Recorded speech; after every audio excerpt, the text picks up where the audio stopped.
All right, welcome everybody. Super excited to have you here at this lunchtime edition of Scrum Professionals MeetUp. I am super thrilled to have the privilege of introducing Diana Larsen. Diana is just an unstoppable co-author. She's like a serial co-author, and I love that she collaborates on all her books. So you're probably familiar with a bunch of these, right? Agile Retrospectives, Making Good Teams Great. Lift Off, Start and Sustain Successful Agile Teams with our very own Ainsley Neese. Oh, yay. 5 Rules for Accelerated Learning. The Agile Fluency Model, A Brief Guide to Success with Agile. She provided content for James Shore's The Art of Agile Development 2nd edition. And most recently, like just very recently, her latest co-author success is with Tricia Broderick, and they just have published Lead Without Blame. And Diana is going to be, sharing with us about that. And I just real quick want to tell a personal story. In 2007, I went to the very first Agile Open California. And it blew my mind. It was my first time at like an open space conference. Diana had come down from Portland to be the open space facilitator, and really it was a life-changing event. And somewhere during those 2 days, I managed to get a little bit of one-on-one time with Diana. And I was just really starting my practice and trying to figure this out. And Diana was amazingly generous with her time and her insights and sharing how she did it and advice for me and trying to get my practice started. And I've never forgotten that. That was just really amazing how generous she was. And so thrilled to have Diana with us. And I'm going to be quiet now. And Diana, it's your show. So Tricia was, we had such great fun writing this book, and it was such a wonderful experience because on many levels, we come from very different perspectives. I mean, we both, we share a love of Agile, we share a love of really effective and good leadership, we share a love of making it an environment that helps teams be effective. And we have very different backgrounds. Our ages are different. We've walked different paths. And so that made this co-authorship experience very interesting for both of us. And so I want to share with you what's going on in this book. So did you, yeah. So it didn't. Yeah. I didn't pause this time. Good. No, it worked great. This is a just a quick overview of the table of contents. We're going to do a little bit of a deeper dive in here. So if you'll notice that the quote at the top, all these quotes come from testimonials that people have written for us, people who reviewed the book for us early on, helped us in different kinds of ways, and were kind enough to write something about it. And what I like about this is, we call it Lead Without Blame, and it is a book for leaders. But the point of it is to help leaders create good environments for teams, environments where teams can really succeed, where teams can succeed in spite of the kinds of chaos and complexity that we're all faced with these days. And so that's what we're going to be talking about. So we start with the very first chapter is called Blame and Shame, or is called Break Free from Blame, but it's focused on the impact of blame and shame. You had that as your blame as your prompting question in your networking, and it's sad, but too often leaders think that kind of blame and punishment and finger pointing is going to get them results. And in fact, it doesn't. It fails miserably at getting results over the long term. It can get quick action in the moment, but it just builds resentment and people who lose their kind of mojo for getting work done over time. And in this chapter, we introduce two models that are the ones that we keep coming back to throughout the book. They are kind of our guiding touchstones all through the book. And so then we move into, after that introduction, we move into part one, which is where we discuss how motivation works differently in teams than it does for individuals. I mean, Dan Pink wrote a really great book called Drive, where he helped to explore all the research around what motivates us as individuals. And it turns out that there's some similarities to how we are motivated when we aggregate a bunch of individuals into a group or a team, but it's not exactly the same. So when we're talking about motivating teams, we need to be thinking about team purpose. What purpose do we share? It's not enough that I have a purpose and you have a purpose and he has a purpose and we're all in a work group together. If those purposes aren't in alignment, if we're not all lined up behind the same purpose as a team, it's not going to work so well. And we're going to have different agendas and things like that. We just can't help it.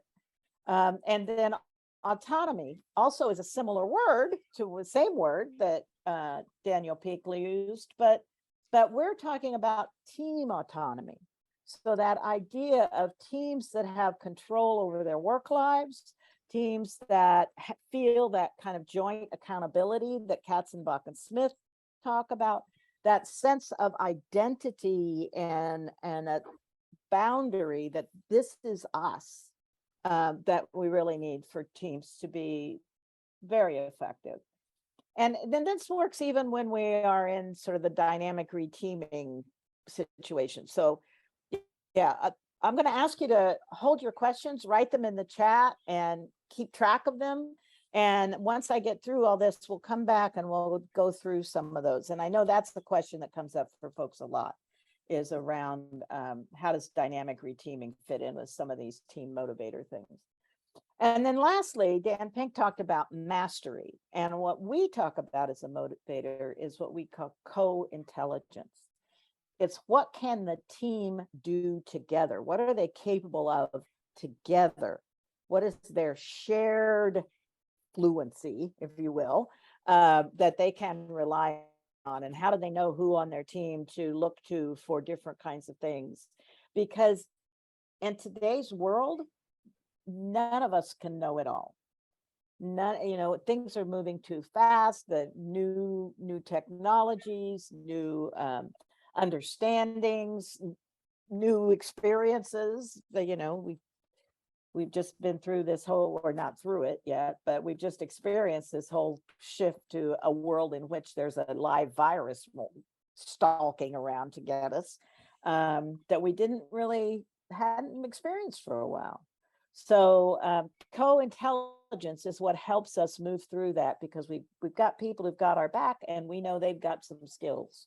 And whether we have them or not, we can rely on that. So just to share, just to share these models with you, these two that I mentioned. The first model we call the 4 C's model. And this is, what does leadership in this kind of environment, this lead without blame environment, look like? And so we keep coming back to these themes of being a courageous leader, being a compassionate leader, showing the team not only that you have confidence, but that you have confidence in their learning ability, and then sharing with the team how we move through this complex world. What are some of the best ways of doing that, and that it is possible. We don't have to be daunted by this complex world. And then the other model that we're working with a lot is this one that we call leadership through learning. And it encompasses these essential motivators, plus some team resilience factors that I'm going to talk about again. So the first part of the book is about the essential motivators. the second part of the book is about those resilience factors. So then we move on to the next chapters. Chapter 2 is more about the essential motivators. It's about autonomy. How do we think about autonomy? What does that mean in terms of a team's ability to take responsibility for its outcomes, its actions? What's necessary for teams to be able to step up and do that? What do we need in the environment for that? And we also introduce a new model there that we call the resilient learning team evolution. I'll show you that one in a minute. And then the third chapter is we call the benefits of alignment. It's about creating that sense of team purpose. How do leaders step up to do that? All through the book, we've included a lot of stories, and they're all stories from real life. I mean, you know, like you do in a book, a lot of them have names changed to protect either the guilty or the innocent or whomever, to protect people's confidentiality. Some of them are about us, Tricia and I, and in those we actually tag ourselves on those. But some are about other folks that we've worked with and clients. And so you'll find stories of autonomy. You'll find stories of alignment and purpose. You'll find stories of this continuous learning, co-intelligence, all through the book. So we have a chapter on each of those and how, what kinds of things it's helpful for a team leader, what new skills do they need to be able to lead in this way that supports learning. I personally have this belief that we have moved out of the era of, which was brilliant, of Peter Drucker naming the difference between, you know, work with your hands and your brawn to work with your brain, and he called that knowledge work. We've kind of even moved through knowledge work now, I think, and I think now we are more into learning work, and some of you have heard me say this before. And so we need teams that know how to learn together, and these are the motivators that help those teams do that. So our team, resilient learning team evolution is just a way of thinking about what are the different ways that we get work done, and you know, when are those things appropriate, and which are each of these configurations appropriate and the best fit for the work that's at hand, and when are they not? And so we call out, what does it mean to work individually? What does it mean to work as a group, and maybe kind of a cooperative handoff kind of way? Some work needs to be done that way. And then some work needs to be done collaboratively in a team, but maybe we only need a team that is, building its motivators and sharing the nature of the work, but they're not quite to that sort of sense of high performing team, which we've relied on the idea of high performing teams for a number of years now. Most of my career, and my career started in the late 80s, we've been talking about high performing teams, and high performing teams are great. They are the ones that can keep churning things out. They get their processes in place. They've figured out how to work together. They know how to do that. But because of that, in some ways, what we have called high performing teams in the past, we have also seen that those teams can be brittle when big changes happen. Now the processes and the approaches that they've been using maybe don't work now, and they can be in kind of limbo for a bit while they try to regain their footing. Those that we have relied on to be high performing teams. And that's why Tricia and I are introducing this idea of resilient learning teams, that next evolution beyond just high performing, but teams that not only can crank out the work, but when change happens, can respond quickly to that and make a shift as it's needed. So moving on, the last part of part one, we begin to introduce the idea of retrospectives. and introducing example retrospective designs as a tool that leaders can use to help teams learn, and making space for and encouraging retrospectives. And we have some examples of what kind of a design might you use if you are trying to help your team grapple with their autonomy or with their purpose or with their co-intelligence. So we look at that. And then we leave the essential motivators and we move into that outer ring, that the essential motivators are at the core, and they support this outer ring that we call the resilience factors. And we talk about this because we need these, that for teams to be resilient, we need all those motivators present and working together. If we've got two of them, it's not enough. We need all three for it to really hit that essential place. And then we use those motivators to begin to build these resilience factors in teams. So chapter 6 is called the collaborative connection resilience factors. This is about how we create connectedness in teams, the role of trust in teams, and the role of effective communication and effective team size for fostering communication, and so on. We borrowed from George Dinwiddie something called the Law of Decadactility, and I'll let you try to sort of parse out the etymology of that particular word. If any of you know George Dinwiddie, you know he's got a great sense of humor.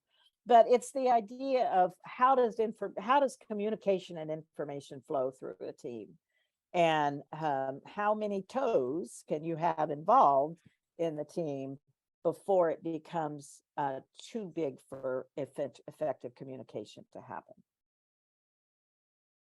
And then we're getting toward the end here. The next 3 resilience factors are conflict, which really does have to do with very healthy communication patterns. That helps us to deal with conflicts as they come up, to see conflicts as learning challenges, as opportunities to come up with even greater ideas than we started out with when we had maybe 2 ideas in conflict. And then also how we manage that through effective feedback and so on.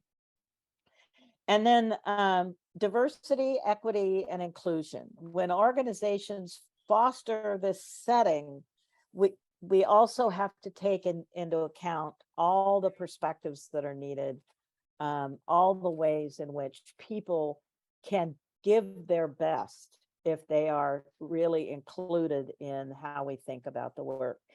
This chapter, we got a tremendous amount of help from, we were very aware that Tricia and I were 2 maybe different generations, but just 2 white ladies who have a certain amount of privilege. And so we were able to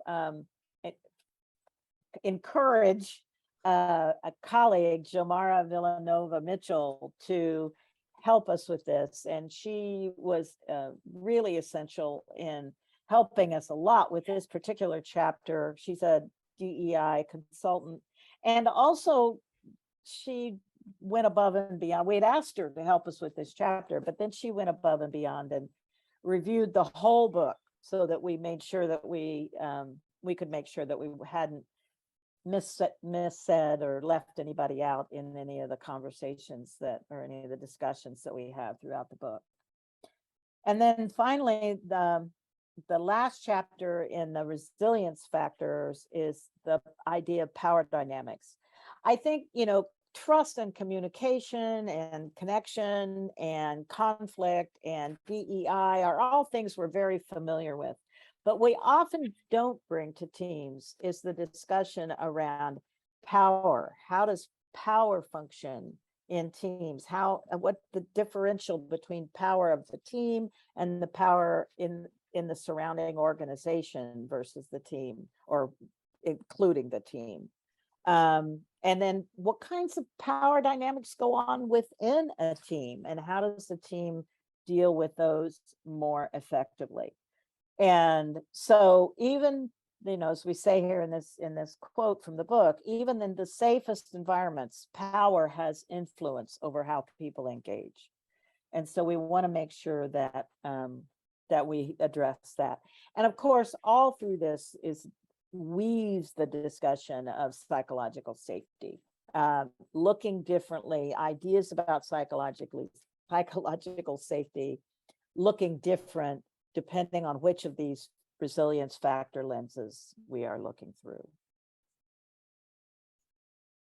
And then we have the closing chapter that we call Where Do You Go From Here? So since we wrote a book about learning, we wanted to make sure that this book supported learning of the people who are reading it.